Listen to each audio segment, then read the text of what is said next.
Bismillahirrahmanirrahim. Assalamualaikum warahmatullahi wabarakatuh. Alhamdulillahilladzi arsala rasulahu bil huda wa dinil haqq liyudhhirahu 'ala ad-dini kullihi wa kafa billahi syahida. Asyhadu an la ilaha illallah wahdahu la syarikalah wa asyhadu anna Muhammadan abduhu wa rasuluh. Allahumma salli wa sallim wa barik ala nabiyyina wa imamina wa qudwatina wa murabbina Muhammadin sallallahu alaihi wasallam wa ala alihi wa ashabihi wa man tabi'ahu bi ihsanin ila yaumiddin. Subhanaka la ilaha hakim. Amma ba'd. Saya mati Allah Subhanahu wa taala. Tsumma alhamdulillah kita bisa dipertemukan Allah Subhanahu wa taala kembali. Saya dirahmati Allah Subhanahu wa taala di dalam salah satu ceramahnya, dan ini seorang ahli pendidikan Islam, ya, sudah meninggal, Syekh Muhammad Qutub rahimahullah ta'ala. Beliau ahli pendidikan Islam dahulu, terakhir di Ummul Qura, Mekah. Beliau juga punya buku-buku tentang pendidikan Islam dan pemikiran Islam. Salah satunya buku yang luar biasa adalah Manhaj At-Tarbiyah Al-Islamiyah, konsep pendidikan Islam. Dan di salah satu ceramahnya ketika beliau bicara tentang semua ilmu, dari semua ilmu yang paling dirusak oleh Zionis ada dua. Ilmu ini kan macam-macam, banyak sekali ilmu ini, tapi yang paling dirusak oleh Zionis ada dua. Satu, ilmu pendidikan. Dua, ilmu psikologi. Dua ilmu itu yang paling dirusak oleh Zionis. Mengapa? Karena dua ilmu ini hasilnya manusia, dan ini unsur paling penting di peradaban manusia, yaitu manusia itu sendiri. Pendidikan menghasilkan anak didik, psikologi akan bicara tentang jiwa manusia. Jadi bagaimana dia bisa disetir oleh Zionis, maka kemudian dengan masuk ke wilayah itulah maka kemudian mereka bisa menyetir dunia hari ini. Kekhawatiran Zionis kalau teman-teman ke Palestina itu bukan hanya ketika anak-anak memegang batu melempari mereka, apalagi mereka menerbangkan layang-layang untuk membakar kebun-kebun mereka. Jadi anak Gaza itu main layang-layang saja itu isinya senjata, Pak. Menerbangkan layang-layang itu isinya senjata itu. Bukan hanya ketika mereka menembakkan roket, yang paling mereka takuti adalah sekolah-sekolah Islam di Palestina. Itu yang paling ditakuti, makanya mereka sangat ketat menerapkan kurikulumnya. Buku kurikulum yang dipakai di sekolah di Palestina itu dikontrol ketat oleh Kementerian Pendidikan di Israel. Ada seorang guru yang menunjukkan bahwa contoh, jadi buku yang dibuat kurikulumnya oleh muslimin itu harus dimasukkan dulu ke Kementerian Pendidikan Israel. Dari situ kemudian dikeluarkan lagi, kemudian dibandingkan oleh sang guru, dibuka persis seperti tidak ada yang berubah. Halaman persis, tidak ada yang berubah sepertinya, tapi kalau lebih jeli ada yang berubah. Belum tahu apa yang diubah. Yang diubah adalah tidak boleh ada identitas Muslim di situ, dan tidak boleh ada kesan bahwa Israel yang disetel di TV di perbatasan, umpamanya itu masuk umpamanya dari Jordan, gitu Pak ya, masuk di perbatasan Allenby. Begitu antum masuk ke situ, ada TV, tayangan TV, antum akan melihat jadi orang-orang Palestina, ibu-ibu berjilbab, kemudian anak-anak mudanya, kemudian mereka bercerita alangkah nyamannya mereka bekerja di rumah sakit, di sekolah-sekolah Israel, segala macam gitu ya. Itu tayangannya itu kan. Jadi di luar mereka ingin mengemas diri bahwa ini sebenarnya kita ini bersama-sama damai segala macam. Jadi teman-teman, pendidikan itu yang paling dirusak. Berikut psikologi, ilmu psikologi. Psikologi kapan-kapan kita boleh bicara. Ya, tapi kita hari ini bicara tentang tema pendidikan. Semakin kita dalami, kita semakin tahu bahwa Zionis bermain di wilayah itu dengan sangat kuat, seperti kalimat Syekh Muhammad Qutb rahimahullah ta'ala. Baik, teman-teman rahmati Allah. Saya ingin memulai dari yang tadi kita mulai. Saya tadi di buntut terakhirnya saya menyampaikan tentang 3 ayat, kemudian 1 hadis Nabi SAW. 3 ayat, ini saya ringkaskan saja untuk yang hari ini yang hadir. 3 ayat itu adalah merupakan konsep pendidikan dalam Islam, dan Islam itu karakternya mudah, sederhana, tidak rumit teori-teorinya. Allah SWT berfirman di Al-Baqarah 129, Al-Jumu'ah ayat 2, kemudian Al-Baqarah 151, 3 ayat. Yang di Al-Baqarah 129 adalah doa Ibrahim alaihissalam. Ibrahim berdoa, Rabbana wa ba'ath fihim rasulam minhum yatlu alaihim ayatika wa yu'allimuhumul kitaba wal hikmah wa yuzakkihim innaka antal azizul hakim. Doa Ibrahim, ya Allah Rabb, utuslah seorang rasul di antara mereka ini. Waktu di Mekah, Nabi dia di Mekah, nanti di Mekah ini utuslah seorang rasul yang tugasnya adalah membacakan ayat-ayatmu, kemudian mengajarkan ilmu Alkitab, mengajarkan ilmu Al-Hikmah, dan mensucikan jiwa mereka, sungguhnya engkau maha aziz lagi maha hakim. Itu doa Ibrahim, Al-Baqarah 109. Al-Jumu'ah ayat 2 adalah jawaban Allah terhadap doa Ibrahim. Allah jawab, betul Allah kirim seorang rasul, Allah utus seorang rasul di Mekah, yaitu Nabi Muhammad SAW. Allah berfirman, huwallazi ba'atha fil ummiyina rasulam minhum yatlu alaihim ayatika wa yu'allimuhumul kitaba wal hikmata wa yuzakkihim wa yu'allimuhumul kitaba wal hikmah wa in kanu min qablu la fi dhalalim mubin. Dialah Allah yang telah mengutus di antara kalian seorang rasul di masyarakat ummi, masyarakat yang buta huruf, yang tugasnya adalah membacakan ayat-ayat Allah, mensucikan jiwa, mengajarkan ilmu al-hikmah, mengajarkan ilmu Alkitab, mengajarkan ilmu al-hikmah. Dan dulu mereka dalam kesesatan nyata. Itu yang Al-Jumu'ah 2. Yang Al-Baqarah 151 Allah berfirman, kama arsalna fikum rasulam minkum yatlu alaikum ayatina wa yuzakkikum wa yu'allimukumul kitaba wal hikmata wa yu'allimukum ma lam takunu ta'lamun. Sebagaimana Allah telah mengutus seorang rasul di antara kalian, tugasnya membacakan kepada mereka ayat-ayat kami, mensucikan jiwa mereka, mengajarkan ilmu Alkitab, mengajarkan ilmu Al-Hikmah, dan mengajarkan ilmu apa saja yang belum mereka ketahui.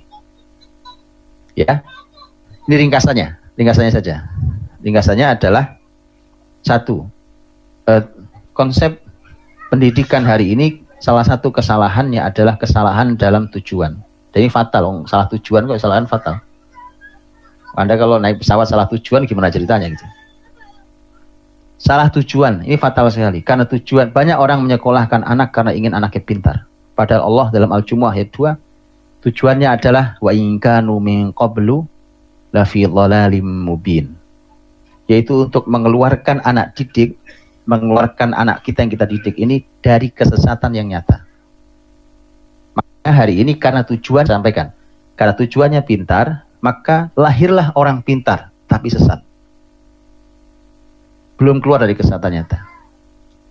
Jadi jahiliyahnya zaman Nabi SAW dahulu, yang itu secara sistem dikawal kejahiliyahan itu oleh sistem Persia dan sistem Romawi, maka yang terjadi adalah menghilangkannya.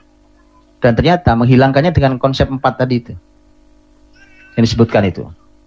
Kalau dibandingkan dengan doa Ibrahim, yang terjadi hanya menggeser satu kata, yaitu mensucikan jiwa digeser.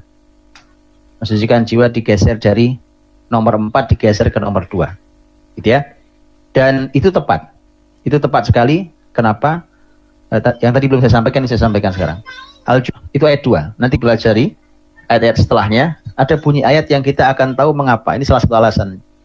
Mengapa yang mensucikan jiwa, yang oleh doa Ibrahim, diletakkan nomor 4. Tanya, membacakan ayat, mengajarkan ilmu Alkitab, mengajarkan ilmu Al-Hikmah, mensucikan jiwa. Ini doa Ibrahim.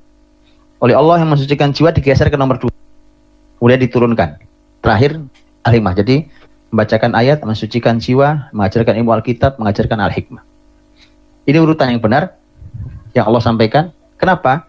Nanti lihat ayat-ayat setelahnya. Allah berfirman tentang orang-orang yang masalul ladzina hummilut taurata tsumma lam yahmiluha kamatsalil himari yahmilu asfar. Perumpamaan orang-orang yang Allah berikan Taurat. Jadi orang-orang Bani Israel ahli ilmu dulu. Ahli ilmu, Pak. Mereka punya Taurat kitab suci. Kayak Quran kitab suci. Mereka diberi Taurat, tapi Taurat itu fungsi di kehidupan mereka. Perumpamaan mereka seperti keledai. Keledai yang memanggul, membawa lembaran-lembaran ilmu.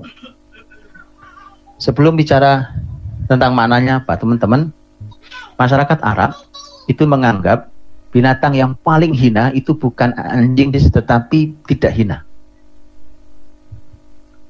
Orang Arab menganggap binatang yang hina, kemudian bodoh, yang dia adalah lambang al-balada. Al-balada itu dungu. Ada aljahnya, begitu diajari bisa pintar dia, berubah. Tapi kalau balada itu sudah diajari tetap dungu, tetap bodoh. Itu adalah perlambang dari keledai. Oke, bayangkan teman-teman, lihat sekarang orang Bani Israel diberi Allah kitab suci, itu mestinya dia memimpin bumi di posisi yang paling tinggi, orang-orang kayak begini, karena mereka megang kitab suci.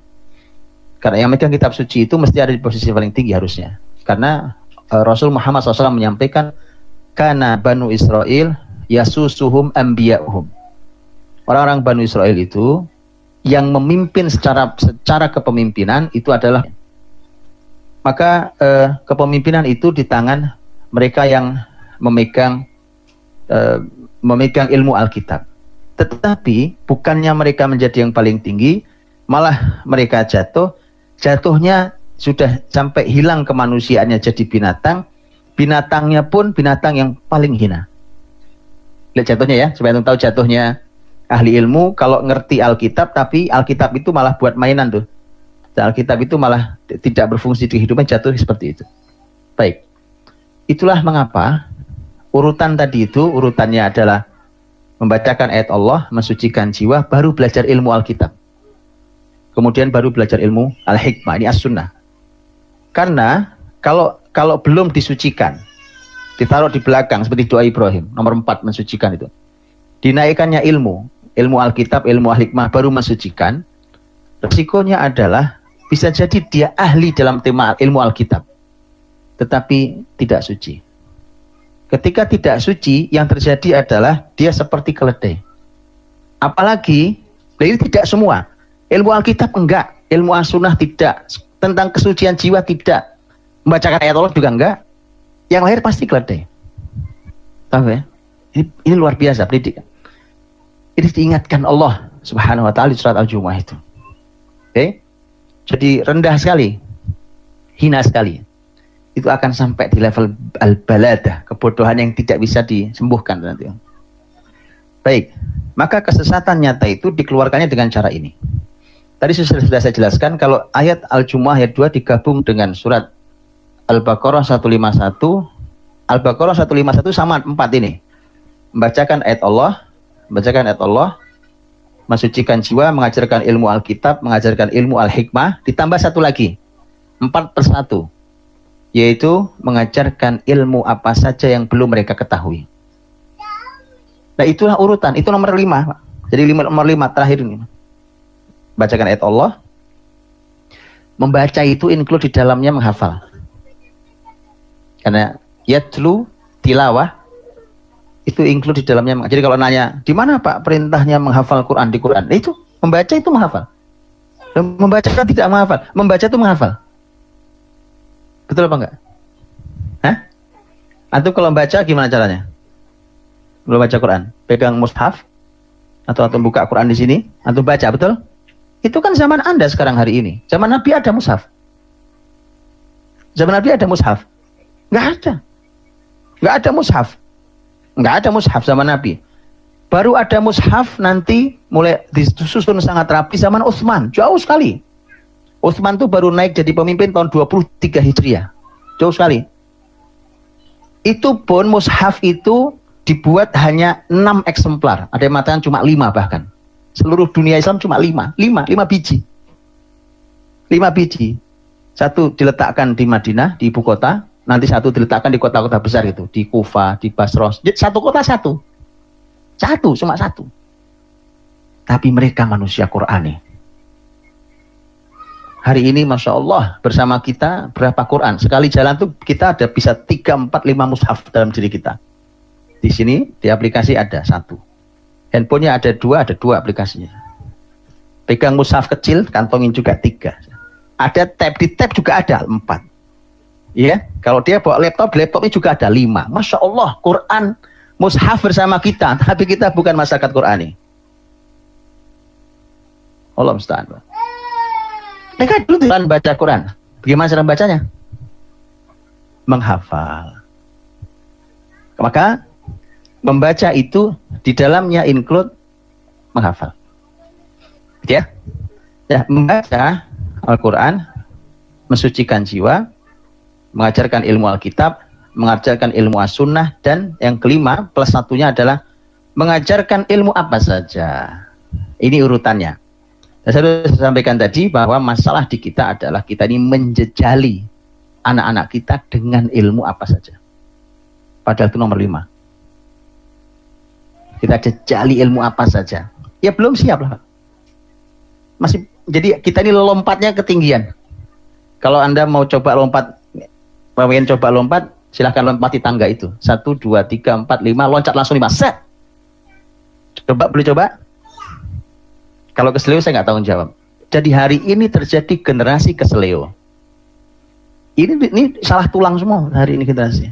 Itu gara-gara kita lompat, Pak. Bisa dipahami? Oke.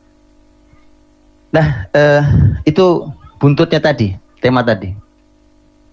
Kemudian hadis Nabi SAW tadi kita sampaikan, dan itu merupakan sebuah konsep yang luar biasa yang hari ini di konsep pendidikan anak itu dianggap salah satu ilmu yang paling dikagumi adalah ilmu tentang fase perkembangan anak. Ya, dan hari ini kita akan coba melihatnya bagaimana Islam memandang hal itu, karena hari ini dianggap bahwa itu ilmu paling luar biasa. Lihatlah, Islam punya fase usia yang Allah gambarkan dalam Quran dan hadis Nabi SAW. Ini urutannya supaya kita tahu. Baik, teman-teman rahmati Allah, urutan orang dalam tema sampai punya keturunan, selalu para ahli ilmu memulai dari memilih pasangan. Pilih pasangan. Dan tema memilih pasangan itu diingatkan betul. Takhayyaru linutafikum fa innal irqa dassas. Pilihlah kemana kau semainya nutfahmu. Pilihlah kemana kau semainya spermamu. Fa innal irqa dassas. Karena irq itu nasab, keturunan. Gen. Itu dassas. Dia punya pijakan yang dalam di dalam diri seseorang. Pijakannya dalam sekali. Ini ilmu penting sekali juga. Teman-teman, ilmu nasab itu Masya Allah, ilmu penting sekali. Itu ilmu yang mudah sekali, dan dengan itu Anda bisa menganalisa siapapun dengan sangat mudah. Apalagi anak sendiri. Anak ini punya kecenderungan apa, punya bakat apa, arahnya kemana, itu mudah sekali dengan satu ilmu ini. Yaitu ilmu nasab. Tahu ilmu nasab? Itulah mengapa dulu orang seperti Abu Bakar As-Siddiq radhiyallahu anhu itu sangat dihormati oleh masyarakatnya, diantaranya karena dia punya ilmu nasab. Sehingga dia mendapatkan gelar An-Nasab, ahli nasab. Dan itu diturunkan ilmunya pada putrinya, yaitu Aisyah radhiyallahu anha. Sehingga Aisyah pun mendapatkan sebutan An-Nasabah, pakar nasab wanita. Apa pentingnya menasab itu? Karena orang, teman-teman, ini mudah, nanti antum boleh setelah ini silahkan dicek. Cek. Rasul Shallallahu Alaihi Wasallam ketika menyampaikan tentang wanita yang dinikahi, tunkahul mar'atu li arba'. li jamaliha wa maliha wa nasabiha wa diniha fadfar bidzin taribat yadak. Wanita dinikahi karena 4 hal. 1, karena cantiknya, karena hartanya, karena nasabnya, dan karena agamanya. Maka carilah yang punya agama, kalian akan beruntung. Ya, kalau dapat 4-4-nya, maka ini surga sebelum surga. Oh gitu ya. Ini kalau dapat antum 4-4-nya surga. Tapi kalau tidak, maka cari yang punya agama saja. Ada ilmu nasab di sana. Kenapa nasab begitu penting? Jadi jangan diremehkan nasab itu. Bukan berarti nanti orang yang nggak jelas nasabnya kemudian tidak berkesempatan untuk jadi baik. Bukan. Saya cuma ingin katakan bahwa yang nasabnya jelas itu ilmu besar sendiri. Di dalam riwayat lain bunyinya bukan nasab, tapi lihasabiha. Pakai ha. Kalau nasab pakai nun. Nasab ini hasab. Apa bedanya? Dia mirip tapi beda. Nasab itu adalah kita ini anak siapa? Saya Budi Azhari bin ayah saya bin kakek saya. Kita terus gitu surat atas. Itu adalah nasab. Nasab saya. Kalau hasab adalah apa karya besar nasab saya. Jadi saya tanyakan ke ayah saya, ke kakek saya, terus ke buyut saya. Begitu saya lihat, oh ternyata nasab saya itu rata-rata mereka adalah umpamanya seorang pemimpin. Oh ternyata seorang ilmuwan. Oh ternyata mereka ini rata-rata adalah seorang pebisnis yang sangat dermawan umpamanya. Maka itu namanya hasab. Karya besarnya apa? Itu teman-teman di dalam tema pernikahan, terutama untuk menikahi wanita, itu penting ditimbang. Nabi sampaikan. Dan itu, tema itu, nanti kalau Anda pengen tahu anak-anak kita, anak-anak Anda nih, mudah sekali caranya. Anda cek nasab ke atas, suami istri cek nasabnya ke atas, Anda lihat, hasabnya ada di anak-anak kita. Gampang? Bisa ya? Makanya pernah tidak ada PR sekolahan ngecek nasabnya? Ada nggak? Pernah nggak? Oh, ada, harusnya ada Pak. Saya di sekolah saya selalu cek nasab anak-anak. Loh, itu ilmu paling mudah. Betulan teman-teman. Anda, mohon maaf, saya mohon maaf. Bahkan Anda tidak perlu ngundang seorang psikolog untuk menganalisa tentang kecenderungan, bakat, apa. Boleh aja, silakan aja diundang. Tapi Anda tidak, bahkan subhanallah, dimudahkan dalam Islam ilmu ini. Mudah sekali Anda menganalisa kemana bakat anak ini. Karena tadi, al-irq dassas, bahwa nasab hasab orang itu bekas pijakan dalam dirinya sangat kuat. Sangat kuat. Jadi kalau tadi nasabnya kepemimpinan, anak ini punya jiwa kepemimpinan. Nasabnya ternyata ilmuwan, punya jiwa sebagai seorang ilmuwan. Begitu seterusnya ya, dicek nasabnya. Kalau ada dalam dirinya, itu dipantik sedikit, itu langsung nyala besar. Ya. Yang lain bisa meniru dia, tapi harus berjuang sekuat tenaga karena nggak ada dalam dirinya. Bisa. Tapi perlu berjuang luar biasa. Kayak ada dalam dirinya itu cuma dicolek aja itu langsung nyala dia. Paham? Baik. Itulah mengapa selalu ada pembahasan tentang memilih pasangan itu. Jadi memilih pasangan itu memang bukan asal. Dan sekali lagi teman-teman, nggak cukup tema cinta itu. Nggak cukup beneran. Kenapa? Cinta. Cinta aja. Ya kan? Iya. Sangat tidak cukup, teman-teman ya. Cinta itu bagian sangat penting di dalam rumah tangga. Sangat penting. Dan itu ada pembahasan sendiri. Rasul Muhammad membahas tentang cinta. Para sahabat membahas cinta. Mereka jatuh cinta. Mereka punya cinta. Ya, mereka diayun oleh cinta.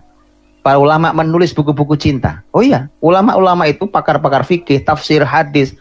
Mereka juga nulis buku cinta. Dan pembahasan cintanya luar biasa. Luar biasa pembahasan cinta. Saya biasanya punya majelis, namanya majelis cinta. Jadi cinta, saya ngumpul sama anak-anak muda. Jadi santri-santri saya yang umurnya sudah balik kemudian terus ke atas sampai terusnya SMA segala macam. Saya bilang daripada kalian cuma ngumpet-ngumpet Ya kan, ngumpet-ngumpet kemudian suka pacaran apa itu nggak menarik. Sini, saya ajari sekalian tentang cinta. Duduk sini, duduk sini. Sini, saya ajarin tentang cinta. Betulan. Saya punya majelisnya. Sini, sini. Kenapa? Karena cinta itu sesuatu yang mahal. Tapi harus tahu caranya. Harus tahu bagaimana cinta itu. Karena cinta yang hari ini dipelajari itu cinta picisan murahan. Gitu ya. Apa coba apa indahnya cinta berakhir dengan bunuh diri itu cinta indahnya apa? Ya kan? Lah itu Romeo dan Juliet. Terus indahnya apa gitu? Kisah begitu loh indahnya apa? Ya kan? Subhanallah ya. Kalau itu versi Eropa, versi Arab juga ada Qais dan Laila. Laila Majnun. Tahu artinya apa Laila Majnun? Majnun Laila aslinya. Majnun Laila itu adalah laki-laki yang gila gara-gara Laila. Itu benar-benar gila, teman-teman. Benar-benar gila dia. Itu saking cintanya. Jadi dia pernah menciumi anjing. Ini salah satu ceritanya. Itu dalam syair panjang. Dia ciumi anjing kemudian dia bilang, bukan karena anjingnya, tapi karena anjing ini pernah melewati kampungnya Laila. Ya. Ya terus apa indahnya gitu loh. Apa indahnya? Sama saja kisah-kisah begitu itu ya.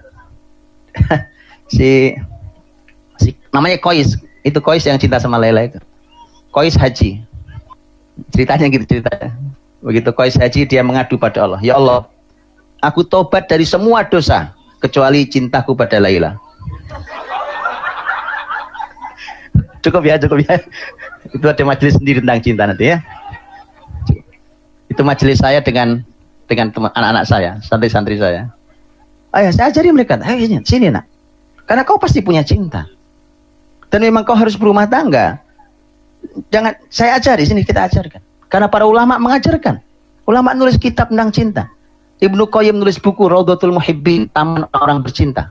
Bicara cinta detail. Imam besar Ibnu Hazm, ulama negeri Andalus, nulis buku Tauqul Hamamah tentang cinta. Satu buku sendiri tentang cinta. Cinta. Bukan cinta pada Allah, enggak. Cinta sama cinta. Itu ulama besar nulis gitu ya. Baik. Gitu ya, jadi tema milih pasangan ini tema besar sendiri, teman-teman, karena itu menjadi tempat disemainya nutfah. Baik. Begitu masuk fase kehamilan. Fase kehamilan itu nanti cara tahu hamil itu seperti apa, Anda harus membuka, ini gampang ilmunya. Di Quran itu ada kisah-kisah kehamilan. Ya, antum buka semua kisah-kisah kehamilan. Nah, di situ panduannya. Orang hamil itu harusnya ngapain? Tahu? Buka sendiri. Kan ada kisah kehamilan istrinya Imran. Ya, yang sudah kita bahas. Kisah kehamilan istrinya Imran. Istrinya Imran itu Anda tahu sendiri, idh qalat imra'atu Imran rabbi inni nazartu laka ma fi batni muharraran fataqabbal minni. Dia sambil hamil tuh dia bernazar, ya Allah, semoga yang di dalam rahimku ini kelak menjadi hambamu yang mengabdi padamu di Baitul Maqdis. Itu doa sang bunda. Jadi bunda itu kalau hamil, anaknya banyak-banyak didoakan, kemudian diberikan visi. Visi. Di perut sudah ada visinya, coba. Ya, bukan diajari joget. Nanti begitu lahir joget ya. Kan sesuai dengan ini. Nah, celakanya, Pak. Kita ditipu oleh sesuatu yang katanya ilmiah padahal tidak ilmiah. Diperdengarkan musik klasik. Tahu itu? Ya salam. Itu dulu katanya ilmiah. Begitu saya cek betul itu. Dari sekian literatur ternyata itu bukan ilmiah. Bagaimana dirusaknya generasi ini?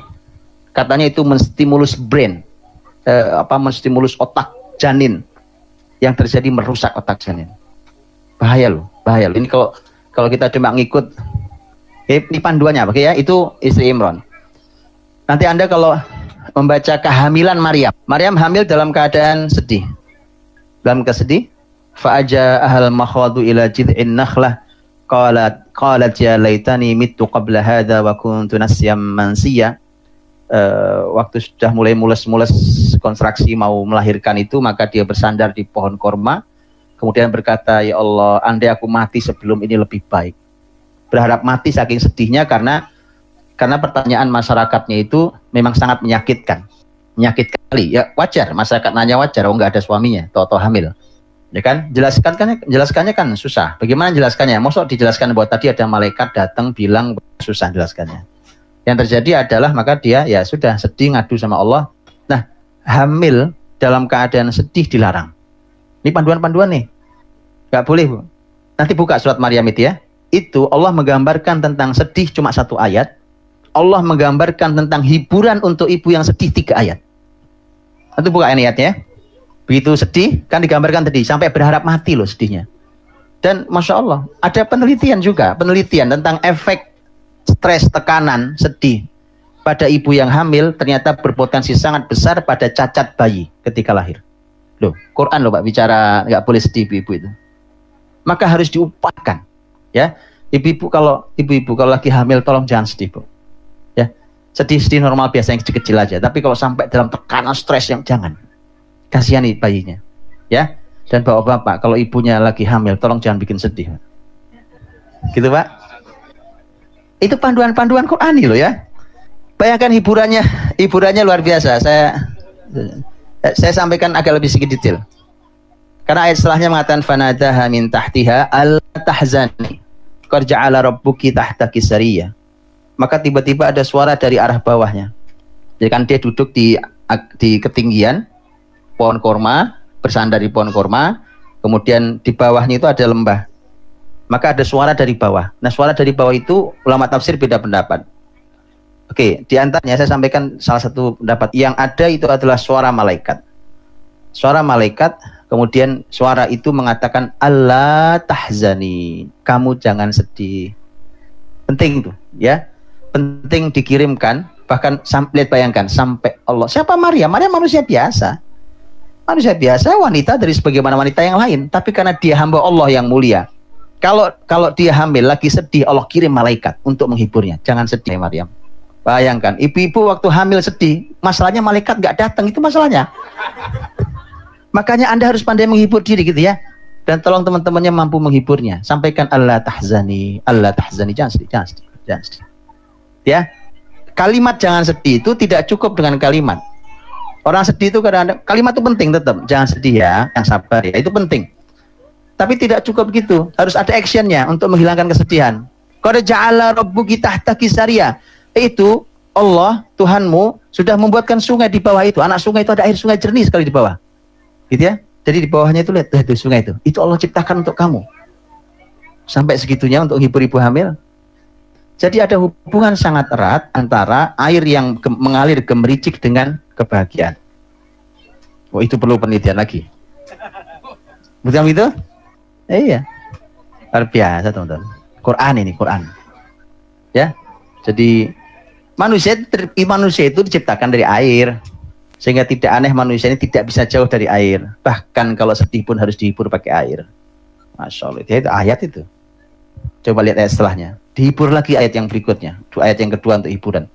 Wahuzzi ilaiki bijid'in nakhlah tusaqit aliki rutaban janiyah. Itu pohon dari itu pohon kuncang-kuncang. Dorong-dorong.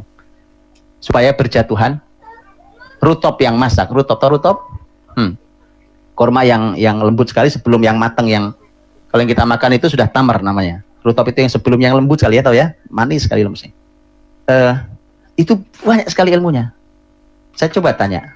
Coba saya cek. Lihat ya. Ibu hamil lagi mules. Terus pohon kurma diguncang-guncang. Kira-kira gerak nggak itu pohonnya, Bu? Kebayang nggak? Bagaimana rutop mau jatuh, wong goyang aja enggak pohonnya. Itulah mengapa para ulama selalu mengatakan begini, teman-teman. Para ulama mengatakan selalu menggunakan ayat ini untuk bab ikhtiar. Manusia itu tugas cuma berusaha, biar Allah yang menjatuhkan kurmanya. Gitu loh. Anda tugasnya berusaha kok, bukan menentukan. Tugasmu itu bukan menentukan. Sudah, jangan orang tidak boleh putus asa. Tugasmu apa? Berusaha. Dah, berusaha. Orang lagi mules, suruh goncang pohon kurma, nggak gerak lah. Tapi itu bisa dilakukan, lakukan itu. Nah, begitu dilakukan itu, Allah kasih jaminan. Tusaqit aliki rutaban janiyah. Berjatuhan itu rutop itu. Oke, begitu kurma berjatuhan mau diapakan? Fakuli washrobi wa qarri aina. makanlah, itu yang jatuh makan itu. Washrobi, minumlah, itu ada air yang digemericik, itu bisa diminum langsung. Wa qarri aina, dan senangkanlah hatimu, buatlah matamu berbinar-binar bahagia. Jadi ada hubungan sangat erat antara bahagia dengan korma. Diganti semboyannya ya, jadi makan korma untuk Anda bahagia. Itu Quran. Rutop, hubungan sangat erat antara makan rutop dengan bahagia. Oh, Masya Allah kan? Iya. Fakuli washrabi wa qarri aina, wa qarri aina. Dan kemudian Allah sampaikan setelahnya, kalau nanti ada orang nanya lagi, kan pada nanya tuh, bapaknya siapa? Bapaknya siapa? Itu kan sumber kesedihannya itu. Maka Allah menyampaikan, kalau ada yang nanya-nanya terus gitu, katakan faquli inni nadartu lirrahmani shauma falan ukallimal yauma insiya. Nanti kamu jawab saja, saya puasa bicara, ya kan? Saya nggak mau bicara dengan kalian. Artinya jauhi sumber kesedihannya. Karena yang membuat dia sedih adalah pertanyaan-pertanyaan orang. Paham ya?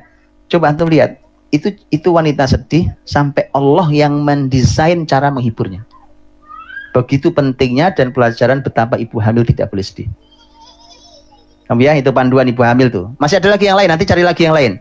Umpamanya hamilnya istrinya Ibrahim alaihissalam, yaitu Sarah. Sarah dapat kabar gembira, kemudian nanti lahir itu, walaupun tidak panjang kisahnya. Ya, nanti dicek. Kemudian nanti ada ayat tentang kehamilan dalam Quran. Indah sekali loh ini, ya kan? Luar biasa. Ya, itu tema kehamilan. Ada pembahasan sendiri tema kehamilan. Paham ya? Oke. Lahir. Itu lahir, Masya Allah. Lahir tuh. Kelahiran itu oleh Quran disebut hamil dan kelahiran itu disebut oleh Quran dengan dua kata. Yang pertama adalah wahnan ala wahnin. Yang kedua adalah hamalat hukurha wa wadu'at hukurha. Yang pertama adalah ibu yang hamil sampai melahirkan itu lemah, terus bertambah lemah, makin hari makin lemah, makin lemah, makin lemah, makin lemah. Kalau yang kedua adalah ayat yang kedua adalah hamil dalam keadaan susah payah, melahirkan pun susah payah. Memang itu perjuangan ya, Bu. Itulah perjuangan wanita itu. Itu kenapa Allah hargai syahid bagi yang meninggal saat melahirkan. Karena itu perjuangan luar biasa. Ya. Baik, dan itu melahirkan. Makanya begitu besarnya Allah berikan bukan cuma syahid. Penghargaan yang Allah berikan bukan cuma syahid. Yang Allah berikan adalah sampai nanti kalau ibu lihat, pokoknya di surat Al-Ahqaf 15 yang kita bahas. Di sana ada pembahasan tentang hamalathu ummuhu kurha wa wada'athu kurha wa hamluhu wa fisaluhu 30 syahra. Ada hamil, ada melahirkan, ada menyusui sampai sapihan 2 tahun. Oke? 3 nih, hamil, melahirkan, menyusui. Ini ayat konteks Al-Ahqaf 15 itu adalah konteks birrul walidain. Bakti pada orang tua. Orang tua akan mendapatkan bahagia anak-anaknya kelak menjadi anak yang sangat berbakti. Padahal ayatnya itu menarik. Wasainal insana biwalidayhi ihsana. Allah merintahkan kalian berbuat baik kepada kedua orang tua kalian. Kedua orang tua berarti kan bapak sama ibu. Tapi begitu bicara tentang bapak ibu, ayat itu tidak nyebut bapak sama sekali. Jadi bapak harus ridho, Pak. Walaupun ada berjibaku bekerja dari pagi sampai ketemu pagi, nggak disebut di ayat itu. Dan itu yang disebut adalah ibu-ibu 3 tadi itu, hamil, melahirkan, menyusui. Dan akhirnya para ulama mengatakan bahwa mengapa ibu itu 3 kali di atas ayah sejak di hadapan anaknya. Untuk tahu ya, ummuka, kemudian baru abuka. 3 kali itu, karena wanita punya 3 kelebihan yang tidak dipunyai laki-laki: hamil, melahirkan, menyusui. Maka jangan pernah meremehkan, jangan pernah menganggap rendah tentang 3 amal sangat mulia ini. Karena ini adalah tiket, kalau Anda jalankan dengan baik, insya Allah, Allah akan berikan bagi Anda anak-anak yang kelak berbakti pada Anda di usia tuanya. Jangan diremehkan ini. Hamil, mulia. Melahirkan, mulia. Menyusui, mulia. Ya. Jadi memang cara kita berpikir kita balikkan lagi memang. Kita kembalikan. Makanya teman-teman, ini kita suka menghina tuh kalimat orang tua dulu itu Masya Allah, saya bilang beberapa kalimat mereka luar biasa. Di Indonesia dikenal dengan istilah sumur, dapur, kasur. Itu dihina oleh wanita hari ini, oleh peradaban hari ini, itu dianggap itu kuno. Bagaimana kuno? Bagaimana kuno? Itu panduan dahsyat. disederhanakan oleh bahasa nenek moyang kita. Oke, sumur, urusan sumur, cuci baju lah apa, dapur, kasur. Dan itu Islam sekali. Jadi kalau Anda punya anak perempuan, teman-teman, Anda harus tahu apa yang harus diajarkan. Sekolah sampai profesor nggak apa-apa, nggak ada urusan. Itu sekolah aja, nggak ada masalah. Tapi mereka harus tahu di mana tugas utamanya. Ya, oke. Apa tadi itu? Melahirkan. Begitu melahirkan, menyusui. Allah berfirman di surat Al-Baqarah 233. Wal walidatu yurdi'na auladahunna haulaini kamilaini liman arada ay yutimma ar-radha'ah wa 'alal mauludi lahu rizquhun wa kiswatuhunna bil ma'ruf. Para ibu menyusui anak-anak mereka 2 tahun sempurna. Bagi siapapun yang menginginkan kesempurnaan susuan. Ya, adapun bagi mereka yang dianugerahi anak, itu bagi ayahnya, maka harus memberikan rizki dengan cara baik dan memberikan pakaian dengan cara baik. Ya, kita urai ayat ini, Pak. Karena kalau kita baca terjemahannya begitu, kita dapat tapi kurang dalam. Pertama adalah wal walidatu yurdi'na auladat. Kata yurdi'na, menyusui. Para ibu menyusui 2 tahun sempurna. Ya, sebelum kata yurdi'na, kata 2 tahun. 15 abad lalu Quran sudah mengatakan penyusuan itu 2 tahun sempurna. 2 tahun. Ya, kurang dari itu tidak sempurna, lebih dari itu tidak sempurna. Oh ya, hari ini dua-duanya sudah dilakukan penelitiannya. Dua-duanya, kurang dan lebih sudah dilakukan penelitiannya. Semua penelitiannya, PBB melalui lembaga-lembaga PBB, dari mulai lembaga kesehatan sampai lembaga anaknya, mengakui bahwa menyusui yang sempurna 2 tahun. Quran bicara 15 abad lalu, nggak perlu PBB. Betul nggak? Jadi jangan menunggu orang kafir untuk menguatkan kita. Kita punya Quran. Ya. Nah, kemudian yurdi'na. Yurdi'na menyusui. Menyusui itu menggunakan fi'il mudhari dalam bahasa Arab di situ. Yurdi'na itu fi'il mudhari. Fi'il mudhari itu kata kerja. Kata kerja bentuk sekarang dan yang akan datang. Jadi digabung. Jadi bentuk sekarang dan yang akan datang. Itu menggunakan fi'il mudhari. Itu artinya aktivitas menyusui terus-menerus. Dan ini hari ini pun yang diserukan oleh lembaga anak-anak dunia bahwa menyusui 2 tahun itu sudah cukup dianggap menyusui ketika menyusui itu diganti dengan kata ASI, air susu ibu. Padahal air susu ibu tidak sama dengan kata yurdi'na. ASI sama menyusui beda. Betul? Betul, Bu? Hah? Kok kayak susah banget kan? Betul kan? Iya kan? Bedanya apa? Susu hasilnya, terus menyusui prosesnya. Betul. Karena kalau Anda menyusui, dan ini konsep hari ini cuma level itu, rendah levelnya. Quran maunya bukan itu. Jadi kita anggap sudah sama, Pak. Sekarang pun menyusui 2 tahun. Iya, tapi hari ini itu kalau ibunya sibuk diperes susunya, diletakkan di kulkas, nanti dihangatkan. Kemudian dikasih bayi, itu sudah cukup untuk ilmu hari ini. Quran tidak mau itu. Quran maunya fi'il mudhari, kata kerja bentuk sekarang dan terus-menerus akan datang. Kata kerjanya menyusuinya, bukan cuma asinya. Proses menyusuinya. Mengapa?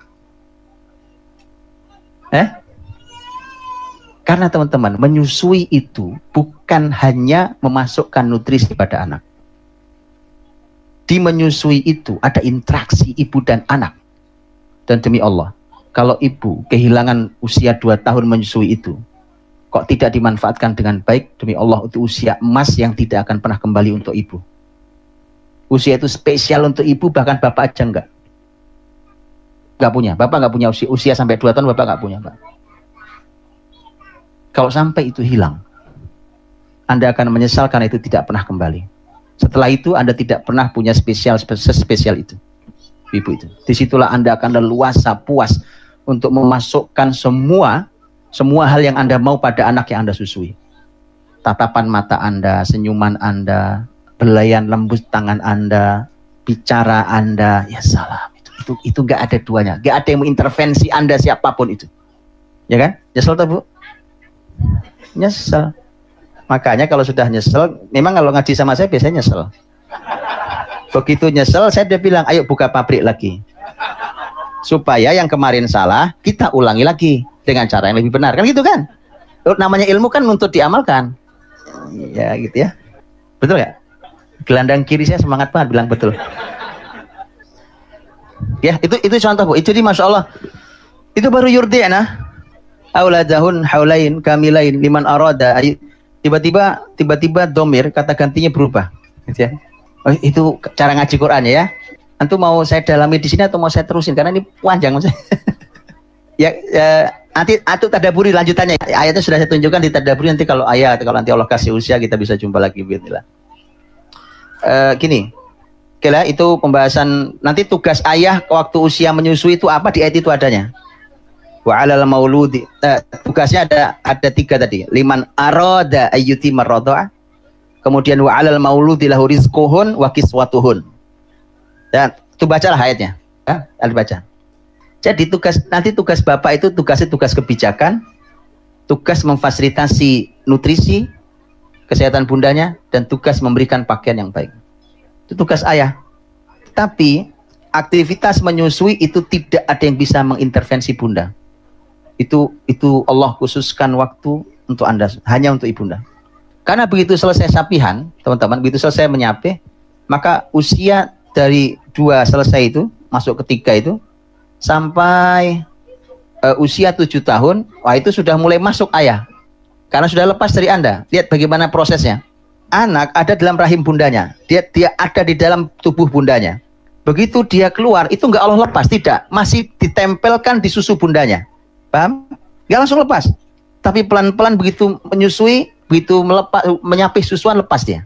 Mulai dilepas pelan-pelan. Lihat bagaimana tahapan luar biasa. Begitu dilepas, ada ayah di sana yang menerimanya. Maka mulailah masuk ayah, ibu mulai masuk di dalam mengasuh di usia 3 sampai 7 tahun. Oke ya. Ini saya lewati, ini perlu pembahasan sendiri. Kenapa 7 tahun? Kenapa batasnya 7 tahun? Karena Rasul bersabda. Ya, fase perkembangan anak itu dalam Islam Masya Allah. Kata Rasul bersabda. Kata Nabi SAW, muru auladakum bis salati abna 7 sinin wadribuhum 'alaiha wa abna 10 sinin wa farriqu bainahum fil madaji'. Ajari anakmu, perintahkan anakmu sholat umur 7. Pukul anakmu kalau 10 tahun belum sholat dan pisahkan tempat tidurnya. Oke, ada 7, ada 10. Ya.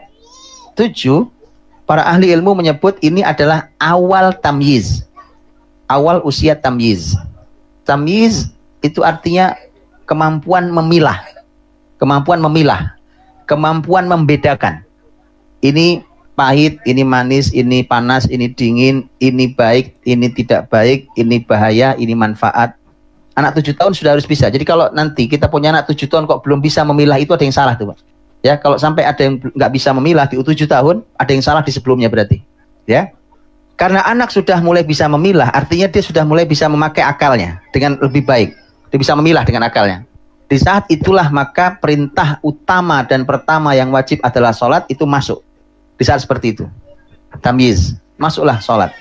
Sholat masuk itu tugas Anda memerintah. Banyak pembahasan tentang tema di sini. Tentang usia 7 tahun. Dan itu usia mulai diperintah. Kalian tahu perintah ya? Teman-teman tahu perintah ya? Perintah itu ya perintah. Ayo nak sholat. Ayo zuhur. Ayo ke masjid. Itu perintah. Nanti ada pertanyaan tentang bagaimana sebelum 7 tahun. Itu ada pembahasan sendiri. Ya, tapi perintah itu 7 tahun. Nah, para ahli ilmu mengkiaskan, menyampaikan. Apakah juga di umur 7 itu anak mulai diperintah untuk ibadah lain seperti puasa Ramadan ini contohnya? Ya? Sebagian ahli ilmu mengatakan iya. Karena tidak ada ayat dan hadis yang khusus tentang kapan anak mulai diajari puasa, maka dikiaskan dengan hadis itu. Karena hadis itu adalah memerintahkan tentang kewajiban besar yaitu sholat. Maka ini juga kewajiban besar yaitu puasa. Diperintah iya, tapi baru latihan tentu. Sebagaimana mereka baru latihan sholat. Namanya baru latihan sholat teman-teman ya kadang jalan, kadang mogok, kadang nggak sholat, kadang sholat di awal waktu, kadang sholat sudah mau akhir, kadang ada sholat jamak takdim, jamak takhir ya kan. Namanya juga latihan, namanya baru latihan. Tapi Anda harus perintah, terus perintah. Jadi maka puasa dikiaskan ke situ. Agak berbeda pembahasannya tentang pakaian. Pakaian. Ada pembahasan tentang kapan anak perempuan mulai diajari berpakaian hijab. Ini ada ilmunya, teman-teman, bukan cuma semangat doang. Ada ilmunya, dibahas oleh para ulama. Ya. Apakah disamakan dengan ini atau tidak disamakan dengan ini? Ya, oke. 7 tahun. Itulah mengapa Quran mengatakan tentang sholat. Quran mengatakan wa'mur ahlaka bis salati wastabir 'alaiha. Perintahkan keluargamu sholat dan bersabarlah atas hal itu. Jadi nyuruh anak sholat itu, Bapak Ibu, itu harus sangat sabar. Sabarnya tidak sabar biasa. Bukan wasbir. Wasbir itu dan bersabarlah. Dalam bahasa Arab, wasbir itu dan bersabarlah. Quran tidak mau wasbir, maunya wastobir. Kemasukan huruf to. Kalau wasbir itu wawu, alif, sod, ba, ro. Wasbir. Artinya dan bersabarlah. Tapi Quran memasukkan huruf to di dalamnya untuk masalah perintah sholat bagi keluarga. Jadi wastobir. Para ahli ilmu mengatakan ini dalam bahasa Arab. Karena dalam kaidah bahasa Arab itu kullama zadal mabna zadal ma'na. Kalau ada huruf ada ketambahan satu saja huruf, maka akan ketambahan juga maknanya. Itu bahasa Arab. Jadi wasbir dengan wastobir artinya sama-sama sabar. Tapi yang wastobir Allah menginginkan kesabarannya berlipat-lipat. Makanya jangan heran kalau anak disuruh sholat susah, karena memang Quran sudah bilang itu. Jadi mohon yang sabar, berlipat ganda kesabarannya. Wastabir 'alaiha. Ya, itu anak-anak. Bayangkan kesabaran, coba dihitung. 7 tahun mulai diperintah sholat, kita jagain betul sampai evaluasi besar tentang sholat 10 tahun. Itu evaluasi. Kalau puasa kita masukkan sama, 7 tahun kita mulai ajar, kita perintahkan, 10 tahun evaluasi besarnya. Jadi teman-teman, ibadah wajib itu sangat terlambat kalau mereka sudah menjelang balik baru kita ajari. Terlambat sekali, apalagi sudah balik baru belajar. Itu telat sekali. Oke. 7 tahun mulai. Bayangkan 7 sampai 10 berapa tahun? Ya, 3 tahun paling tidak. 3 tahun itu 3 tahun kali berapa hari dalam setahun kali 5 waktu. Antum harus punya kesabaran seperti itu. Yang laki-laki dituntuni ke masjid tiap sholat 5 waktu. Ayo nak ke masjid. Tiap hari. Wastabir 'alaiha. Yang sabar. Nah, maka susah banget keluarga kalau bapak-bapaknya nggak ke masjid. Anaknya mau gimana terusan gitu loh. Ya? Iya, Pak. Karena dengan bolak-balik ke masjid itu ada banyak sekali nilai yang didapat. Loh gimana, baru duduk asar tadi, baru sholat asar, baru juga duduk di rumah aktivitas tahu-tahu adzan lagi, Allahu Akbar, maghrib lagi, berangkat lagi ke masjid, pulang ke rumah, baru juga ngapain tahu adzan Allahu Akbar, isya lagi, balik lagi ke masjid. Bayangkan itu yang sebenarnya salah satu targetnya adalah rajulun qalbuhu mu'allaqun bil masajid. Yang dimau dia bolak-balik. Begitu hidup sepanjang hidupnya 5 waktu di masjid itu supaya dia menjadi orang yang hatinya digantung di masjid. Mu'allaq itu digantung. Jadi gini, maksud digantung. Kita karena masjid urusan laki-laki yang sebenarnya lebih utama. Bapak ini nanti habis ini kita keluar dari masjid. Tapi Anda tahu hati Anda ketinggalan di sini. Digantung di masjid sini. Ini hati-hati teman-teman semua ditempel di sini. Kalau sudah seperti itu teman-teman, Anda akan selalu merindukan masjid. Karena Anda tahu hati Anda nggak Anda bawa. Hati Anda ada di masjid, digantung di masjid. Dan saya sudah bicara masjid kemarin panjang lebar. Kalau laki-laki betah di masjid kayak kemarin itu.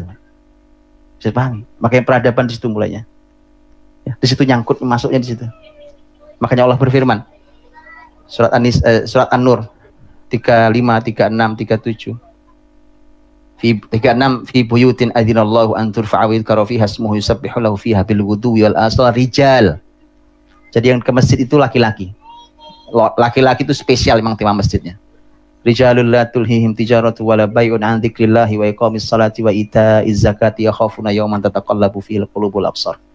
Kaum laki-laki, ya. Dan itu saya sering bilang juga, kalau mau nyari mantu Anda harus cari yang ada di masjid. Kok mantu absen di masjid, nggak pernah ada di masjid, coret dari calon mantu. Itu bukan laki-laki. Karena yang laki-laki sejati itu adalah yang mampu ke masjid. Kadang teman-teman kita ini jagoan bela diri. Wah, itu Jim itu rajinnya minta ampun, badan keker-keker. Tapi ke masjid nggak kuat. Jalan kaki ke masjid nggak kuat, lemes dia. Iya. Makanya yang laki-laki sejati, rijal, teman-teman, kata rijal artinya apa? Laki-laki kan? Di dalam bahasa Arab kata rijal, jamak dari kata rojul, itu terkandung di dalamnya kata rujulah. Akar katanya rujulah. Tahu rujulah? Rujulah itu artinya dalam bahasa Indonesia jantan. Tahu jantan? Bukan cuma laki-laki, karena ada laki-laki yang tidak jantan. Paham ya? Jadi terkandung di dalam kata rijal, itu ada kata rujulah. Jadi kalau Anda ingin, putri Anda ingin mendapatkan laki-laki yang jantan, itu yang rajin ke masjid. Tuh, itu orang dahsyat. Paham ya? Itulah mengapa orang yang hatinya tergantung di masjid kelak dilindungi Allah. Di hari kiamat tidak ada perlindungan kecuali perlindungan Allah Subhanahu wa taala. Baik, itu masuklah 7, masuk sampai tema 10. 10 itu evaluasi besar-besaran memang. Cek betul. Jadi harus cek sholatnya. Sampai kemana sholatmu nak? Dicek itu. Setelah dijagain 10 tahun berhenti sejenak, cek. Sholatnya dicek, puasanya dicek. Itu ibadah-ibadah besarnya dicek. Di 10 tahun. Nanti karena di 10 tahun ada tema baru yang dimasukkan. Lihat bertahapnya dalam Islam. Gak bisa semua ditiban di depan itu. Fafarriqu bainahum fil madhaji'. Pisahkan tempat tidurnya. Itu pembahasan panjang lagi. Itu pembahasan panjang lagi. Tentang wafarriqu bainahum fil madhaji'. Pisahkan tempat tidur itu. Ini kalau laki dan perempuan, ya. Tema ini tema laki dan perempuan. Kalau Anda punya anak, laki dan perempuan, kalau salah satu dari mereka 10 tahun harus pisah tempat tidurnya. Gitu ya. Dan ini pembahasannya panjang sendiri karena ini ada nilai yang sangat besar. Nilai sangat besar dalam Islam. Ya. Selain dia mempertegas kelaki-lakian dan keperempuanannya, di sana juga ada pembahasan tentang tarbiyah jinsiyah, yaitu pembahasan tentang pendidikan seksual dan seterusnya. Itu pembahasan panjang sendiri, ya. Nah, kalau sudah 10 itu, maka artinya ibadah-ibadah wajib itu sudah mulai masuk di sana, ya. Kayak pokoknya tema berpakaian Islami, perempuan berhijab, umpamanya gitu ya. Itu kalau di dalam madhab Syafi'i, itu kapan anak perempuan mulai diajari berhijab? Kalau di madhab lain itu ada sebutan angka usianya. Tapi kalau di madhab Syafi'i unik kalimatnya. Itu tidak berdasarkan usia. Karena bisa jadi keadaan beda-beda. Kan kalau pakaian itu kan tujuannya menutupi aurat. Ya, di antaranya menutupi aurat yang paling penting. Maka dalam madhab Syafi'i, kapan anak perempuan mulai diajarkan menutup hijab, memakai pakaian hijab? Jawabannya adalah indama tushtaha. Ketika dia mulai diminati. Ya, temannya mulai senang lihat dia kan gitu, teman-teman laki-lakinya mulai senang lihat dia, mulai kelihatan cantiknya apa. Berapa usia bisa jadi malah kurang dari karena bisa berbeda-beda. Betul?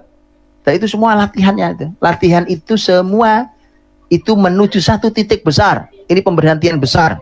Yang itu menjadi evaluasi besar buat kita, apakah kita berhasil didik anak atau ada yang salah sebelumnya, yaitu ketika mereka balik. Ketika mereka usia balik, maka ini harus terevaluasi semuanya. Maka semua ini sudah Allah siapkan sampai umur 10. 10 itu rata-rata belum balik. Bahkan sampai hari pun belum balik. Itu hikmah luar biasa.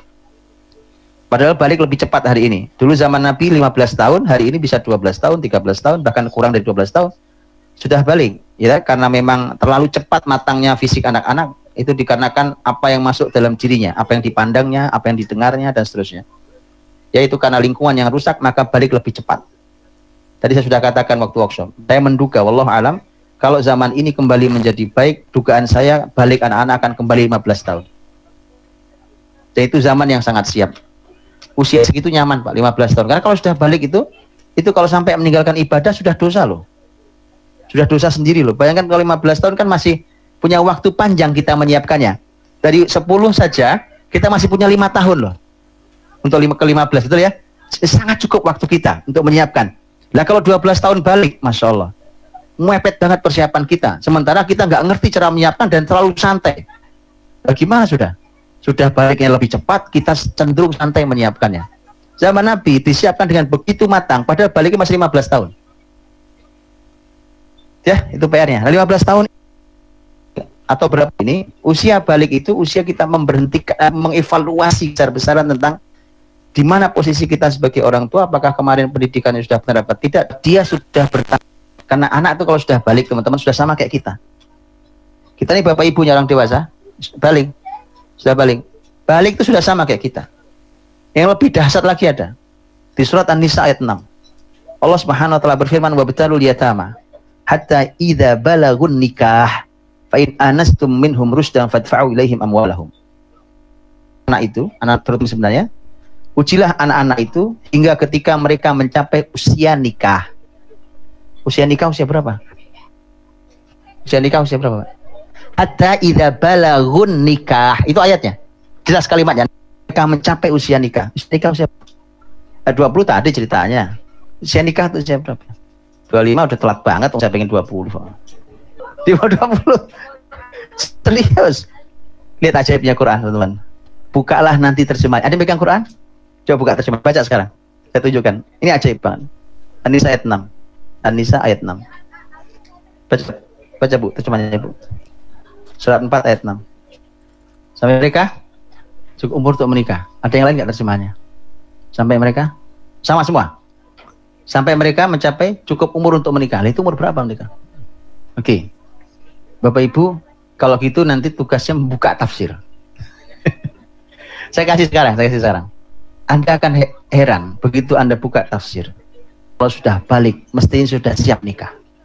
Ilmunya, kesiapan, kematangan psikologisnya, segala macam. Makanya supaya kita tahu betapa jauhnya pendidikan kita hari ini. Itu kan nikah. Kenapa Quran tidak mengatakan kata hingga ketika mencapai usia balik? Kan bisa. Karena Allah yang memberikan pelajaran kepada kita. Nah, terus gimana kan? Dan jangan heran. Dulu betul-betul zaman sahabat ada yang nikah umur segitu. Usia Fatimah radhiyallahu anha dinikahkan dengan Ali bin Abi Thalib radhiyallahu anhu. Berapa? 16 kurang dikit. Usia tidak lama setelah balik. Itu putri manusia terbaik. Dan Fatimah menjadi salah satu dari 4 wanita terbaik di dunia dan di akhirat. Anda bisa bayangkan. Setahun berikutnya punya anak Hasan. Artinya setahun berikutnya siap jadi bunda. Oke ya, siap ya? Ya, ini mukotimah lah, nggak apa-apa. Bismillah. Buka-buka ayatnya, minta ampun sama Allah. Ya Allah nih ilmu kita nggak cukup. Yes, kita minta ampun selama ini kok begini ya, ternyata kita nggak ada panduannya. Betapa lengkapnya panduan Quran itu. Tadi saya belum bergeser dari Quran, saya baru berputar di sekitar Quran. Kita belum masuk ke kitab-kitab ulama, belum masuk itu. Arti Quran begitu luar biasa panduan itu. Saya kita minta ampun, ya Allah ampuni dulu didik anak kok ternyata nggak ngerti selama ini. Sejauh itu ternyata, sejauh itu. Dari itu amanah kita. Pantas Quran kita dengan Quran sahabat sama. Quran kita dan Quran tabiin sama, tapi mereka memimpin bumi, kita nggak ngapain hari ini. Kita begini-begini saja gitu ya, karena nanti kayak begitu memang itu keadaannya. Bismillah ya, Bismillah, ya Allah bimbing kita, ampuni kita, anak-anak jadinya begini saja. Saya biasa minta maaf ke anak-anak saya. Kalau memang saya kok salah dalam mendidik, saya bukan ayah yang sempurna, ya. Saya maaf, ya. Jadi kalau salah didik ya minta maaf sehingga jadi cuma kayak begini karena kesalahan ayah dan bunda. Ya. Kan yang salah minta maaf itu mulia. Yang sedikit manfaat Allah.